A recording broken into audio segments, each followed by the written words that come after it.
ഒരിക്കൽ സന്തോഷവും ഉല്ലാസവും അതിനേക്കാളുപരി സ്നേഹവുമായിട്ട് കഴിഞ്ഞിരുന്ന ഒരു കുടുംബത്തിൻ്റെ ഇപ്പോഴത്തെ അവസ്ഥ വളരെ ദയനീയമാണ്. ഇന്ന് ആ വീട്ടിൽ താമസിക്കുന്നത് 3 മക്കൾ മാത്രം, 3 പേർ മാത്രം. അത് തങ്ങളിൽ ഉരിയാടത്തുമില്ല, മിണ്ടാട്ടവുമില്ലാതെ, വെളിയിൽ ആരുമായിട്ട് യാതൊരു ബന്ധവുമില്ലാതെ ആ വീടിനുള്ളിൽ മാത്രം ഒതുങ്ങിക്കൂടിയിരിക്കുന്ന 3 മക്കൾ. എൽസമ്മയുടെയും ആൻഡ്രൂസിൻ്റെയും മക്കളാണ് ഇന്ന് ഈ വീട്ടിൽ കഴിയുന്നത്. എൽസമ്മയും ആൻഡ്രൂസും ഇന്നില്ല. കുവൈറ്റിലെ ജോലിയായിരുന്നു എൽസമ്മയ്ക്കും ആൻഡ്രൂസിനും. കുവൈറ്റിലെ ഒരു ഹോസ്പിറ്റലിലെ നഴ്സായിരുന്നു എൽസമ്മ. ആൻഡ്രൂസും അവിടെ കമ്പനിയിലെ ഒരു ജോലിയായിരുന്നു. അവർക്ക് 3 മക്കളുണ്ടായി. മക്കളൊക്കെയും കുവൈറ്റിലെ സ്കൂളുകളിലാണ് പഠിച്ചത്. എന്നാൽ ഇളയ മകൾക്ക് 2 വയസ്സ് പ്രായമായപ്പോൾ എൽസമ്മയ്ക്ക് എന്തോ ഒരു മനസ്സിൻ്റെ ഒരു സമതലം തെറ്റുന്ന രീതിയിൽ കൂടെ പരസ്പര വിരുദ്ധമായിട്ടുള്ള സംസാരങ്ങളും കാര്യങ്ങളൊക്കെ ഉണ്ടായി. ആൻഡ്രൂസ് പല ഹോസ്പിറ്റലിലും കൊണ്ട് കാണിച്ചു, പലയിടത്തും ചികിത്സിച്ചു. എന്നാൽ അത് കൂടിക്കൂടി വരികയാണ് ചെയ്തത്. രാത്രികാലങ്ങളിൽ ബഹളങ്ങൾ വയ്ക്കുക, മക്കളുമായിട്ട് യാതൊരു ചേർച്ചയില്ലാത്ത രീതിയിലുള്ള ജീവിതം. കാരണം മക്കളെന്ന് പറഞ്ഞാൽ എൽസമ്മയുടെ ജീവനായിരുന്നു. എന്നാൽ മക്കളെ ഒരിക്കൽ പോലും കണ്ടിട്ടില്ലാത്ത ആ രീതിക്കുള്ളതായ ആ പെരുമാറ്റങ്ങൾ ആൻഡ്രൂസിനെ വളരെ വിഷമിപ്പിച്ചു. 1.5-2 വർഷക്കാലം ആ കുവൈറ്റിൽ വീണ്ടും നിന്ന് എൽസമ്മയെ ചികിത്സിച്ചു. എങ്കിലും എൽസമ്മയുടെ രോഗത്തിന് യാതൊരു ഭേദവും വന്നില്ല. ഒടുവിൽ തീരുമാനിച്ചു മക്കളെയും എൽസമ്മയും കൊണ്ട് നാട്ടിലേക്ക് പോരാമെന്ന്. അങ്ങനെയാണ് എൽസമ്മയും ആൻഡ്രൂസും കുഞ്ഞുങ്ങളുമായിട്ട് നാട്ടിലേക്ക് വന്നത്. നാട്ടിൽ വന്ന് നാട്ടിലെ നാട്ടു ചികിത്സകളും ഒക്കെ ആയിട്ട് കുറച്ച് നാളുകൾ അങ്ങനെ ചെയ്തു. പക്ഷേ എൽസമ്മ വീണ്ടും വീണ്ടും വയലൻ്റ് ആയിക്കൊണ്ടിരിക്കുകയായിരുന്നു. തങ്ങൾ ഭർത്താവിനെയോ മക്കളെയോ കണ്ടാൽ തിരിച്ചറിയാൻ വയ്യാത്ത ഒരവസ്ഥ. ഒടുവിൽ വീടിനുള്ളിൽ പ്രശ്നങ്ങൾ ഉണ്ടാക്കാൻ തുടങ്ങി. അപ്പോൾ എൽസമ്മയെ അവിടെ ബന്ധനത്തിൽ ആക്കിയ ഒരു സാഹചര്യമുണ്ടായി.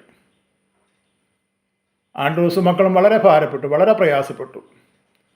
എത്ര സന്തോഷമായിട്ട് കഴിഞ്ഞിരുന്നായിരുന്നു. എന്നാൽ പെട്ടെന്നല്ല ഇതിനൊക്കെ ഒരു മാറ്റമുണ്ടായത്. ഒടുവിൽ എൽസമ്മയെ ഒരു മാനസിക രോഗ ആശുപത്രിയിലേക്ക് കൊണ്ടുപോയി. അവിടെ ചെന്ന് 6 മാസം എൽസമ്മ അവിടുത്തെ ട്രീറ്റ്മെൻറ്റിലായിരുന്നു. എന്നാൽ കുറവായെന്ന് ഡോക്ടറെ വിളിച്ചു പറഞ്ഞപ്പോൾ അവിടുന്ന് ആൻഡ്രൂസ് എൽസമ്മയെ വീട്ടിൽ കൊണ്ടുവന്നു. കുറച്ച് ദിവസങ്ങൾ അങ്ങനെ അവിടെ കഴിഞ്ഞു. ഒരു ദിവസം ആൻഡ്രൂസും മക്കളും വെളിയിൽ പോയിട്ട് മടങ്ങി വന്നപ്പോൾ എൽസമ്മയെ കാണാനില്ല. എൽസമ്മയെന്ന് വിളിച്ചുകൊണ്ട് ആൻഡ്രൂസ് ആ വീടിന് ചുറ്റും നടന്നു. മക്കളും വിളിച്ചു മമ്മി എന്ന്. പക്ഷേ എൽസമ്മ വിളി കേട്ടില്ല. ഇവിടെ ചുറ്റുമുള്ളവരൊക്കെ വന്നു. അവരൊക്കെയും അവിടെ തിരക്കി. അവരൊക്കെയും 4 പാടും ഓടി. എൽസമ്മയെ കണ്ടില്ല. അവസാനം എൽസമ്മയെ കണ്ടു ആൻഡ്രൂസ്. മക്കളും ആൻഡ്രൂസും എൽസമ്മയെ കണ്ടു.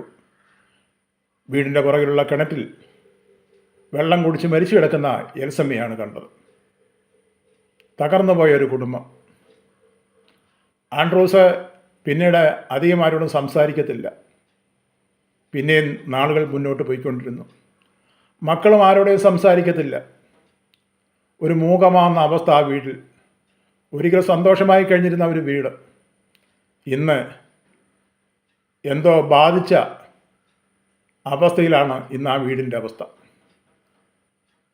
ആൻഡ്രൂസ് ശകലം മദ്യപാനം വീണ്ടും തുടങ്ങി. കാരണം ഭാര്യ അതുമാത്രം സ്നേഹിച്ചിരുന്ന ആൻഡ്രൂസ്, കുഞ്ഞുങ്ങളെ അതുമാത്രം സ്നേഹിച്ചിരുന്ന എൽസമ്മ ആ ജീവിതത്തിൻ്റെ താളം തെറ്റിയപ്പോൾ, ഭാര്യ മരിച്ചു കഴിഞ്ഞപ്പോൾ ആൻഡ്രൂസ് മദ്യപാനം തുടങ്ങി. ആൻഡ്രൂസ് മദ്യപാനം കൂടിക്കൂടി വന്നു. ഒരിക്കൽ ആൻഡ്രൂസ് ഈ നാട് ഉപേക്ഷിച്ചു പോയി. എവിടെയാണെന്ന് ഇന്നും ആൻഡ്രൂസിനെ കുറിച്ച് യാതൊരു വിവരവുമില്ല. വീട്ടുകാരും നാട്ടുകാരും പലയിടത്തും അന്വേഷിച്ചു. ഇന്ന് വർഷങ്ങളായിട്ടും ആൻഡ്രൂസിനെ കുറിച്ച് യാതൊരു വിവരവുമില്ല. ഒടുവിൽ അധികാരപ്പെട്ടവരെ അറിയിച്ചു. അവരും അന്വേഷണങ്ങളൊക്കെ നടത്തിയെങ്കിലും ഇന്നും ആ അന്വേഷണം നടന്നുകൊണ്ടിരിക്കുകയാണ്. ആൻഡ്രൂസ് എവിടെയാണെന്ന് ഇന്ന് ആർക്കും ഒരു വിവരവുമില്ല. ആ കുഞ്ഞുങ്ങൾ 3 പേരും തനിച്ചായി. വളരെ സന്തോഷത്തോടെ കഴിഞ്ഞിരുന്ന ഒരു കുടുംബം, സാമ്പത്തികമായിട്ട് വലിയ ബുദ്ധിമുട്ടൊന്നും ഇല്ലാത്തൊരു കുടുംബം. ആൻഡ്രൂസ് എൽസമ്മയും കുവൈറ്റിലായിരുന്നപ്പോഴാണ് നാട്ടിൽ വീട് വെച്ചത്. ഇന്ന് ആ മക്കൾ ആ വീട്ടിലാണ്. 3 പേരും. മൂത്ത മകൾക്ക് ഇപ്പോൾ 32 വയസ്സുണ്ട്. രണ്ടാമത്തെ ഒരു മകനാണ്. നല്ല വിദ്യാഭ്യാസമുള്ള മക്കളാണ്. കുവൈറ്റിലാണ് പഠിച്ചത്. മൂന്നാമത്തെ കുഞ്ഞും വിദ്യാഭ്യാസമുണ്ട്. അത് മകളാണ്. 2 പെൺമക്കളും ഒരു മകനും. ഇന്ന് ആ മക്കള് ആ വീടിനുള്ളിൽ തന്നെയാണ്. ആരുമായിട്ട് യാതൊരു ബന്ധവുമില്ല. പപ്പായും മമ്മിയും അന്വേഷിച്ച കാശ് ബാങ്കിലുണ്ട്. അവർ വെളിയിലോട്ട് ഇറങ്ങത്തില്ല. എന്തെങ്കിലും അത്യാവശ്യങ്ങൾ വന്നെങ്കിൽ മാത്രമേ ആ മകൻ വെളിയിലിറങ്ങി ബാങ്കിൽ ചെല്ലുക, പൈസ എടുക്കുക, സാധനം വാങ്ങുക, വീട്ടിൽ മടങ്ങി വരിക. അവർ സ്വന്തമായിട്ട് ആഹാരം കഴിച്ച് ആരോടെയും ഒരു ബന്ധമില്ലാതെ, അവർ തങ്ങൾ പരസ്പരം പോലും സംസാരമില്ലാത്ത ഒരവസ്ഥയിലാണ് ആ വീടിൻ്റെ കാര്യം. സന്തോഷവും സമാധാനത്തോടെയും ഉല്ലാസത്തോടെയും സ്നേഹത്തോടെയും അടിച്ചു പൊളിച്ച് നടന്ന ഒരു ജീവിതം, ഒരു വീടിൻ്റെ അവസ്ഥ, ജീവിച്ച ഒരു വീടിൻ്റെ അവസ്ഥ എത്ര ഭയങ്കരമാണ്, എത്ര കഷ്ടമാണ്. ഇന്ന് ബന്ധുക്കൾ ആരും, ആദ്യമൊക്കെ പലരും വരുമായിരുന്നു. പക്ഷേ ഈ മക്കൾ ആ ബന്ധുക്കളുമായിട്ടൊന്നും യാതൊരു അടുപ്പവും കാണിച്ചില്ല. കാരണം ഇവർ കുവൈറ്റിലായിരുന്നത് കൊണ്ട് ബന്ധുക്കളുമായിട്ടൊന്നും യാതൊരു അടുപ്പം ഇവർക്കില്ലായിരുന്നു. ഇപ്പം ബന്ധുക്കൾ ആരും ഇവിടെ വരാതായി. ഈ മക്കൾ മാത്രം ആ വീട്ടിലെ 3 പേരും. മൂത്ത മക്കൾക്ക് 32 വയസ്സായെങ്കിലും അവളെ വിവാഹം കഴിച്ചിട്ടില്ല. രണ്ടാമത്തെ മകന് ഇപ്പോൾ 28 വയസ്സുണ്ട്. അവനും വിവാഹം കഴിച്ചിട്ടില്ല. മൂന്നാമത്തെ മകൾക്കും 22 വയസ്സുണ്ട്. ഈ 3 പേരും ആ പപ്പായുടെയും മമ്മിയുടെയും ആ അപ്പൻ്റെയും അമ്മയുടെയും ഓർമ്മകളുമായിട്ട് ഊമരായിട്ട്, ആരോടെ ഉരിയാടാതെ മിണ്ടാതെ, പരസ്പര ബന്ധമില്ലാത്ത രീതിയിൽ കൂടി അവർ ആ വീടിനുള്ളിൽ കഴിഞ്ഞുകൂടുകയാണ്.